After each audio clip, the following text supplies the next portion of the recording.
Então, ó, relembrando o que a gente já viu nas aulas anteriores, então, nós aprendemos que a tabela periódica está organizada de acordo com o grupo e o período, né? Então, o grupo, ele representa sempre ali propriedades similares. Cada grupo recebe um nomezinho, lembra lá? Então, nós temos, ó, grupo 1, grupo dos alcalinos, metais alcalinos, grupo 2, os alcalinos terrosos, e assim por diante. O período é em linha, né? O período ele representa o número de camadas eletrônicas. Então, todos que estiverem no primeiro período, a gente sabe que tem uma única camada ao redor do núcleo de elétrons. Quem está no segundo período tem duas camadas ao redor dos elétrons, ao redor do núcleo. Quem estiver no terceiro grupo, 3 camadas ao redor do núcleo. E assim por diante até o sétimo período, tem 7 camadas eletrônicas ao redor do núcleo. 7 camadas de elétrons. Então, os períodos vão de 1 a 7, enquanto o grupo vai de 1 a 18. Todos com propriedades que vão se repetindo. A nossa tabela, ela também pode ser separada de acordo com os elementos em elementos representativos, que aparecem na imagem de amarelo, os de transição, que são os em rosa, e os de transição interna, que são os de verde. E aí, de acordo com essa separação, a gente consegue perceber a distribuição eletrônica dela ali, que ela sempre termina, a camada de valência dela sempre termina.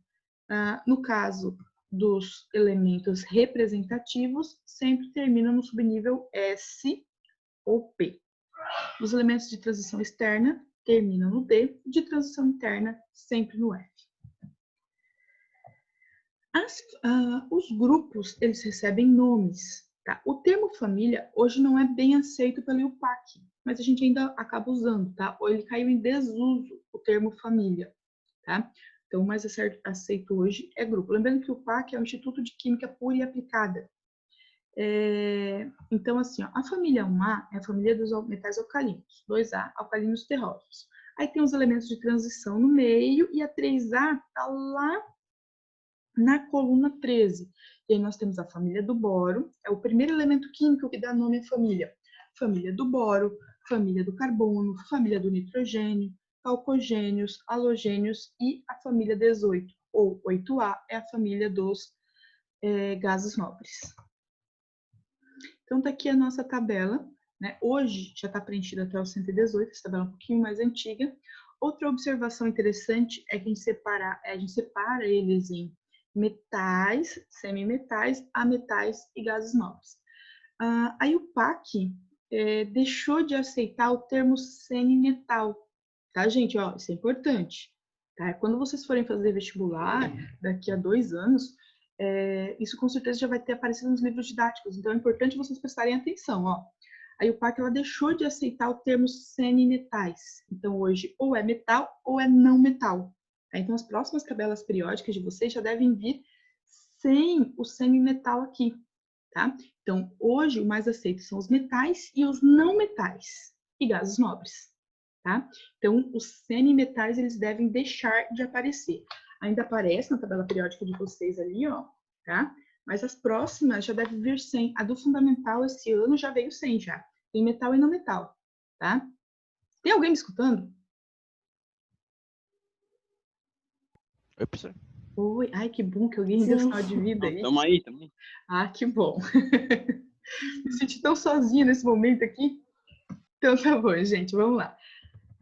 Então a gente vai começar a falar das propriedades de hoje. A tabela periódica, então, ela está organizada em propriedades periódicas e aperiódicas, tá? Primeiro vamos entender isso, depois para a gente entender o conteúdo de hoje. Uma propriedade aperiódica é aquela que ela ou só cresce ou só diminui, tá? Então, conforme vai aumentando o número atômico, ou ela só cresce junto ou ela só diminui. Uma propriedade periódica é aquela que se repete de tempos em tempos. Ela não só cresce, só diminui, mas ela se repete, ela é cíclica ao longo da passagem dos números atômicos. Tá? Então, ela vai sendo cíclica com a passagem com o aumento do número atômico. O nosso foco hoje são as propriedades periódicas. tá? Mas não é por isso que a gente vai deixar de comentar as aperiódicas também, né? Então, assim, ó, por exemplo, uma propriedade aperiódica da tabela periódica, é a massa. Se vocês observarem, toda vez que aumenta o número atômico, aumenta a massa. Lógico, a massa é a soma de prótons mais nêutrons, e o número atômico é só os prótons. Então, é natural que quanto aumente o número de prótons, aumente lá na massa também. Isso é uma propriedade aperiódica. Por quê? Porque ela sempre aumenta, ela nunca retorna, nunca é cíclica. Então, ela sempre aumenta. Então, propriedade aperiódica é aquela que está sempre aumentando, né? Então, a massa é uma propriedade aperiódica. Podia ser sempre diminuindo também, tá, gente? Então, conforme aumenta o número atômico, aumenta o número de massa. Então, ela é aperiódica. O nosso foco hoje são 4 propriedades periódicas: raio, energia de ionização, afinidade, eletronegatividade e afinidade eletrônica. São nossas 4 propriedades hoje que nós vamos discutir. São propriedades que são periódicas, ou seja, elas repetem com o passar do tempo. Elas são cíclicas, vão se repetindo, tá? A primeira que nós vamos falar é o raio atômico. Vocês aprenderam lá em matemática, no Fundamental 2, lá que o raio é meia circunferência, não é isso? Então, aí o negócio é você conseguir... meio diâmetro, desculpa. O raio é meio diâmetro, né? Metade do diâmetro. O negócio é você conseguir entender o que é metade do diâmetro de um átomo. É um negócio minúsculo, né? Dá para a gente fazer isso medindo a distância quando um átomo encosta em outro átomo. Porque e aí tem que ser um átomo igual a ele, né? Tipo, 2 oxigênios, 2 hidrogênios. Dá para medir a distância entre os 2 núcleos. Medindo a distância entre 2 núcleos e dividindo no meio, nós temos, então, o raio. Tá? Então, o raio de um átomo, ele dá para saber o raio de um átomo a partir do momento que eu consigo a medida entre a distância dos 2 núcleos e essa medida eu divido por 2. Esse é o raio de um átomo. O raio de um átomo, então, ele é a medida do seu núcleo até a camada de valência, tá? Até a camada mais externa. Então, a medida do seu núcleo até a camada mais externa é a camada de valência. Essa camada, esse raio, ele aumenta ou diminui de acordo com a entrada de elétrons. Então, vamos entender isso, ó. Conforme, pensa lá, se a distância até a eletrosfera, conforme vai tendo mais camadas, é natural que ele vá aumentando, não é? Então, pensa no grupo. O grupo, a camada de baixo, quer dizer que ele tem no grupo, quer dizer que a camada de baixo, ele tem mais uma camada de elétrons, né? O período de baixo, o elemento que está sempre abaixo dele, tem uma camada de elétrons a mais. Então, lógico que quem está abaixo vai ter sempre um raio maior. Sendo assim, lá na nossa tabela, se a gente olhar o lítio tem 2 camadinhas. Já o sódio tem 3 camadinhas. Logo, a gente espera que o sódio ele tenha um raio maior do que o lítio. Assim como a gente espera que lá embaixo no césio, o césio e o frâncio tem uma camada maior que a do césio. Ele vai ter 7 camadas, o frâncio. Então, ele vai ser maiorzão. O césio, que tem só 6, vai ser um pouquinho menor. Então, o raio, ele é uma propriedade que ele aumenta na tabela periódica de cima para baixo, tá? Então, ó, conforme vai passando, ele vai aumentando na tabela periódica, né? Então, agora vamos falar dos períodos. E no mesmo período? Como que o raio se comporta dentro de um mesmo período?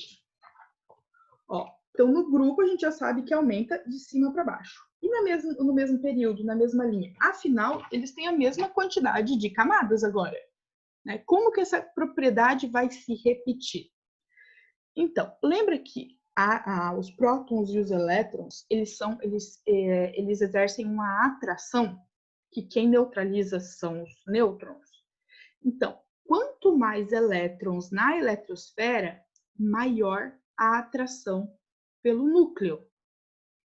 Logo, se eu tenho um elétron na eletrosfera, na camada de valência, tá, gente? Está falando lá na camada de valência, na última. Se eu tenho um elétron, a atração dele pelo núcleo, aquela camada, é um pouquinho menor.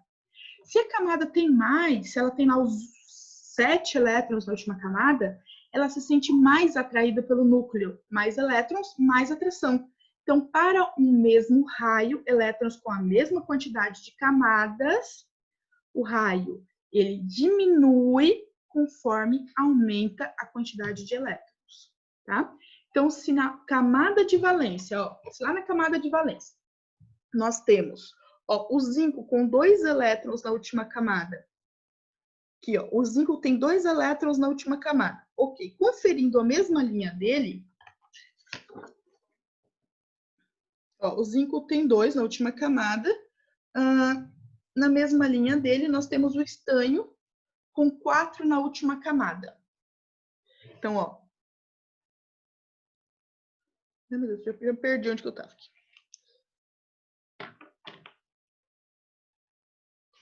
Zinco aqui. 2 na última camada. Vamos ao germânio aqui do lado dele, ó. 4 na última camada. O germânio tem mais elétrons que o zinco. Com isso, com a última camada dele tem mais elétrons, ela vai ser mais fechadinha, mais atraída pelo núcleo do que a do zinco, que tem 2, a camada vai ficar um pouquinho mais aberta. A energia de atração vai ser menor. Logo, quando a gente está falando da mesma linha, do mesmo período, quanto menos elétron, maior o raio, tá?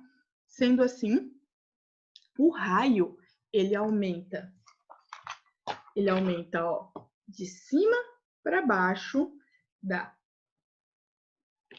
esquerda de vocês para a direita. Ou da direita para a esquerda, desculpa, né? Então, ó, de cima para baixo, da direita para a esquerda. Sendo assim, o elemento com o maior raio da tabela periódica é o frâncio. O elemento com o maior raio da tabela periódica é o frâncio. Por que o frâncio? Porque o frâncio, ele tem as 7 camadas, porém na última camada ele tem um único elétron. Tendo um único elétron, a última camada dele acaba ficando mais aberta.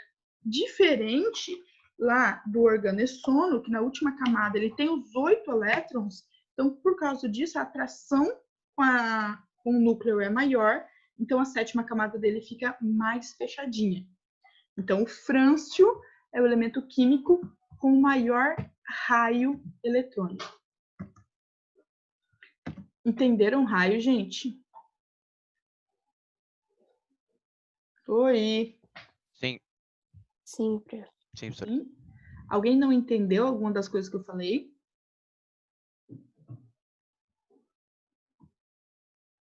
Gente, é importante vocês perguntarem enquanto não entendem, tá? Então, vamos falar desse raio quando ele forma íons, tá?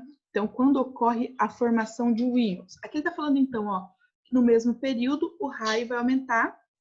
Sempre que aumentar, então, o número de camadas, ó. Então, aumentou as camadas, vai aumentando o raio, né? Já no grupo, o raio atômico ele vai aumentar quando diminuir o número atômico. Então, ó, o raio vai sempre aumentando de uma camada para outra, tem mais camada, maior o raio. Tem menos camada, menor o raio. Então, ó, o raio é a distância do núcleo até a eletrosfera. Ok. Agora, e quando forma um íon? Um íon de mesmo, um íon positivo ou um íon negativo, né? E aí, como é que fica essa camada? Então, existem, lembra lá dos íons? Quando ganha elétrons, ele vira um ânion. Quando ele perde elétrons, ele vira um cátion. Isso vocês já sabiam, né? Só que quando ele doa um elétron, quando ele se torna um cátion,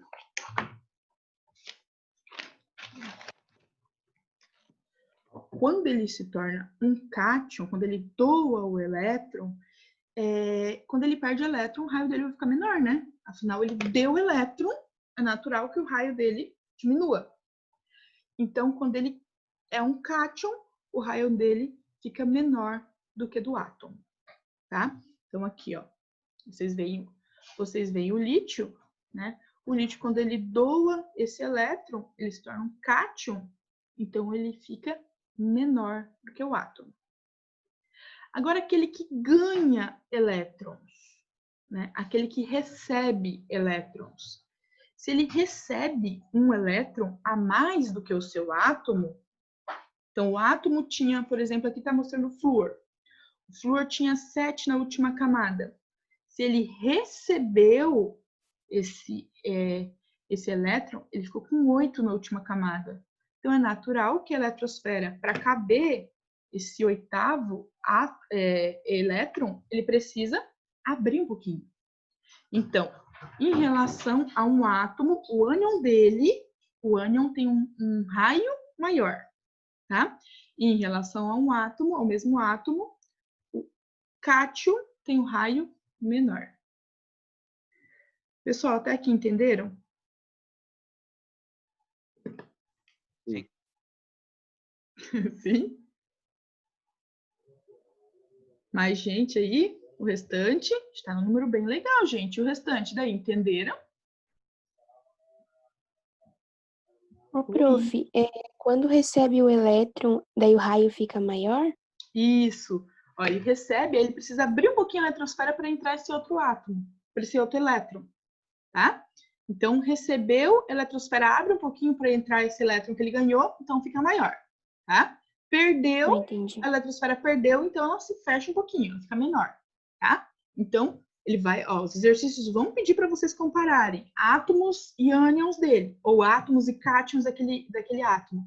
Então, vocês têm que sempre lembrar, quando forma um cátion, quando ele doou, perdeu um, a eletrosfera se fecha.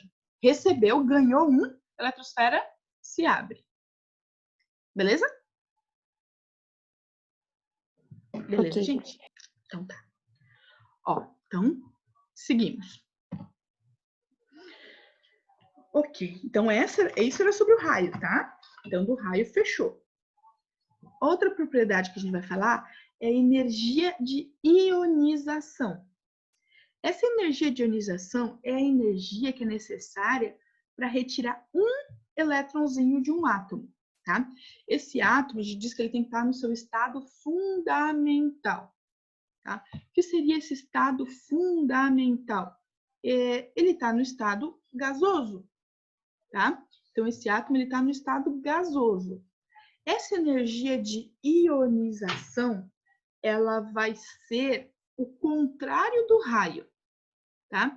Então, a energia aumenta de baixo para cima e da esquerda para a direita, tá? Então, ó, a energia de ionização aumenta de baixo para cima, da esquerda para a direita.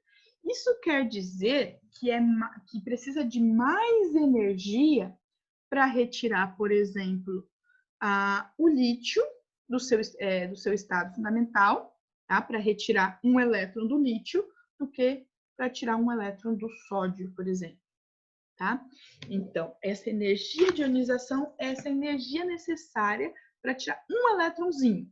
Então, alguns serão mais fáceis, outros serão mais difíceis. Por quê, gente? Porque a atração pelo núcleo, ela vai ser maior quanto mais próximo ele estiver do núcleo. Então, átomos com poucas camadas eletrônicas vão ter mais energia, vão precisar de mais energia para retirar elétron dele do que aqueles com mais camadas eletrônicas. Então, ó, de baixo para cima, da esquerda para a direita. Como que eu vou trabalhar com isso? Então, os exercícios eles vão perguntar sempre comparando dois átomos, tá? Então, comparando, por exemplo, o selênio ao telúrio. Comparando o selênio ao telúrio. Quem precisa de mais energia de ionização? Ó, se cresce de baixo para cima e o selênio ele está acima do telúrio, quer dizer que precisa de mais energia de ionização para tirar um elétron do selênio do que para tirar um elétron do telúrio. tá? Ah, e se for o telúrio comparado ao antimônio? Ó, o telúrio comparado ao antimônio. Ó, se cresce se cresce da esquerda para a direita, então, ó, se cresce da esquerda para a direita, quer dizer que eu precisaria de mais energia para o antimônio do que para o telúrio do que para o antimônio. O telúrio está mais para a direita. Se ele está mais para a direita, quer dizer então que eu preciso de mais energia para ele de quem está à esquerda. Tá? Então, essa é a energia de ionização para retirar um único elétron. Ok? Agora, a eletronegatividade. Essa eletronegatividade é a tendência que o átomo tem de atrair elétrons. Tá? Então, a tendência que ele tem, então, para receber esse elétron, para pegar ele de um outro átomo e atrair para perto de si. Se vocês lembram lá, até do nono ano de vocês vão lembrar que aqueles que têm 1, 2, 3 na última camada, eles têm uma tendência a doar elétrons. E aqueles que têm 5, 6 e 7 têm uma tendência a receber. Esses átomos que têm a tendência de receber, então, com certeza, eles têm uma eletronegatividade maior do que aqueles que têm a tendência a doar elétrons, tá? Então, ó, a eletronegatividade, que é a tendência a atrair elétrons para si, ela aumenta também no mesmo sentido da afinidade eletrônica que a gente estava falando ali, da energia de ionização, na verdade. Ela aumenta da esquerda para a direita, de baixo para cima. Observem o grupo 18, que na nossa tabelinha aqui ela tá cinzinha, tá? Observem que o resto está tudo verde e a coluna dos gases nobres está cinzinha. Alguém se arrisca a dizer por que vocês acham que está cinza isso aí? Já digo, ela não está participando do negócio. Por que ela não está participando do negócio aí? Por que ela não está participando da eletronegatividade? Alguém? Alguma alma viva?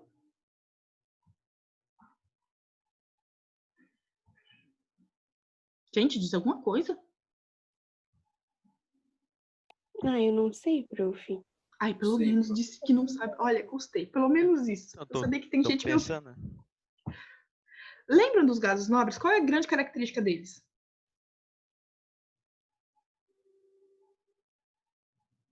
Gente, gás nobre. Qual é a grande característica de um gás nobre?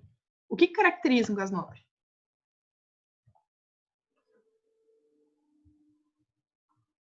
Oi? A estabilidade dele? A estabilidade. O fato dele não manter ligações químicas, né?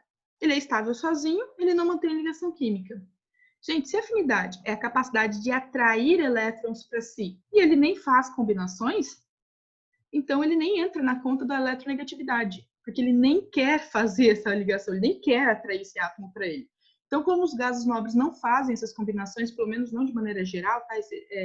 Existem hoje exceções a essa história do geralzão aí, né, do gás nobre, mas de maneira natural, pelo menos, o gás nobre não faz essa ligação química. Então, o gás nobre não tem afinidade eletrônica, ele não tem essa eletronegatividade, essa tendência a atrair elétrons para ele. Por isso que ele nem entra na conta, tá? Então, da eletronegatividade, ele nem entra na conta.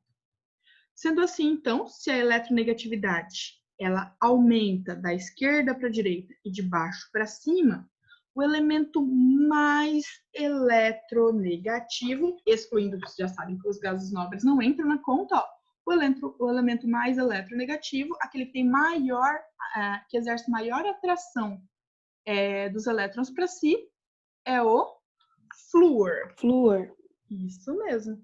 Então, o flúor é o elemento mais eletronegativo da tabela periódica. Conseguiram entender?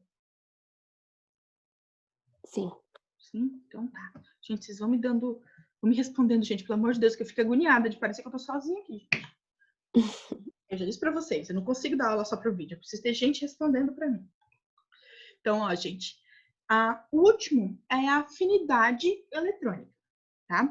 A afinidade eletrônica, ou eletroafinidade, ela tem características em comuns com a eletronegatividade que a gente estava falando agora, só que a eletronegatividade, a gente analisa o átomo isolado, tá? E esse aqui, na verdade, a gente acaba analisando todo o conjunto do átomo, tá?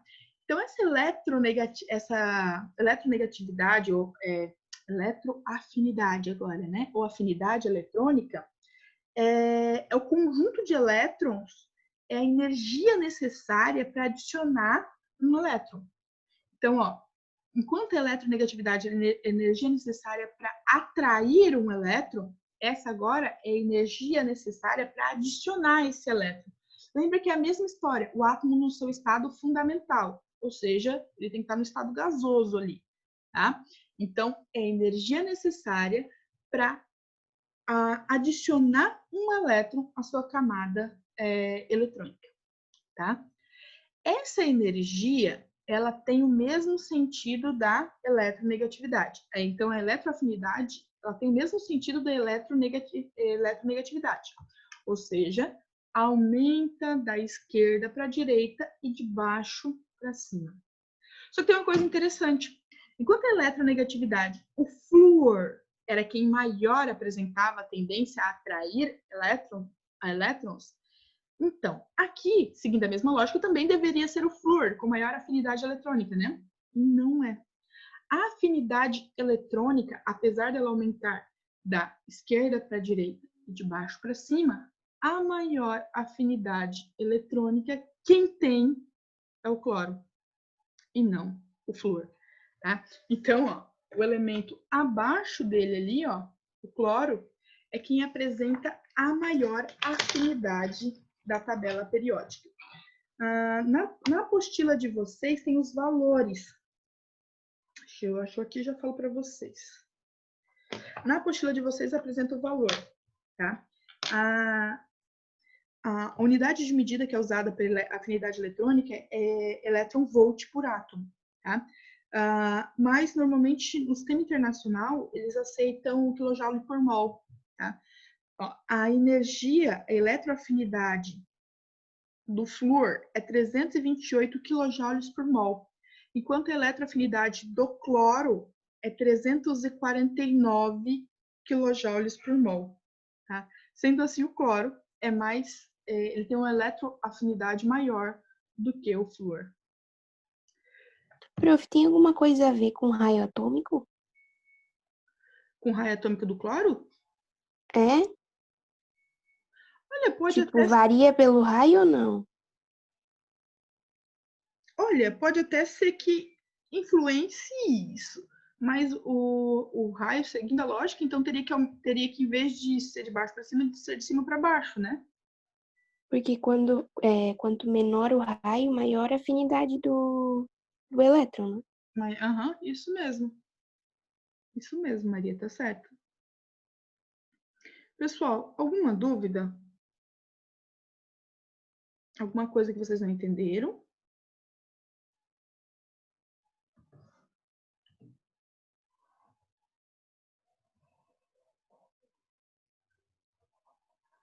Oi, gente, responde para mim. Pra mim tá tranquilo. Até agora, de boa. É só isso mesmo. O até agora é só isso mesmo, tá, gente? Então, eu preciso que vocês digam para mim agora, né? Então, ó, o assunto da nossa unidade, ele termina aqui, tá?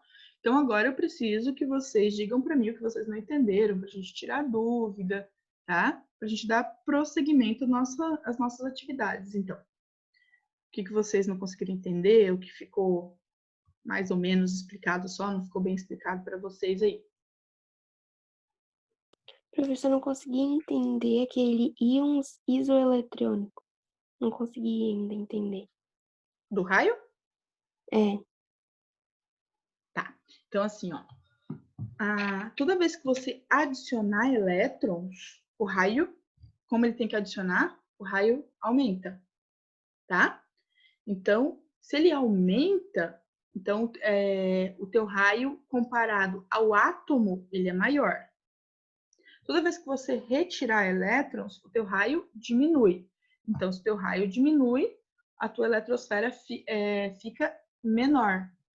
Então, comparado ao átomo, o cátion tem eletrosfera menor, portanto, tem um raio menor. E aí, Maria, como é que tá na cabeça? Agora deu para entender melhor. Melhorou um pouquinho? Então tá. Pessoal, e aí? O restante? Tudo tranquilíssimo aí, gente? Ó, então tá. Então vamos ver se vocês fazendo os exercícios. Se surgir alguma dúvida, a gente vai tirar na próxima aula, então, ou vocês mandam no privado que a professora tira. Vocês têm até ali 5 para as 11 para tirarem dúvidas hoje, ou mandem em outro período, né? Amanhã em sexta estamos de folga, né? Então, gente, ó. Vocês vão fazer os exercícios da página 24 e 25, todos sobre propriedades periódicas. E lá na página 30, vocês vão fazer exercício 20 e 21, que foram os dois que a gente deixou para trás. Certo? Então, ó, 20, 24, 25 e 30. Para vocês fazerem agora, tá? Façam. Precisou tirar dúvida, tira, tá? Se quiser já ir fazendo o caderno de atividades, a gente vai corrigir na próxima aula e já começa o caderno de atividades. Sobrou tempo, já começa o caderno de atividades sobre as propriedades periódicas dos elementos químicos. Ok? Ok, prof. Ok. Então tá ótimo, galera.